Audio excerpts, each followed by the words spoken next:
Hi, I'm Marie and welcome to this quick preview of my Kingfisher tutorial.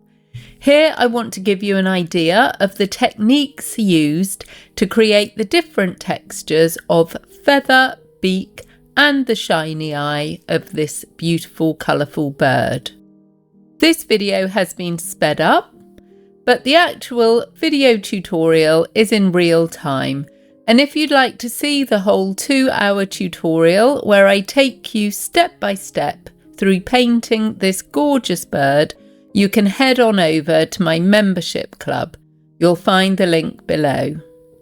So for now, you can just relax and watch this sped up version of how the Kingfisher comes to life on your paper. And don't forget to like and subscribe if you want to be kept up to date with more tips and technique videos. And I'll see you next time.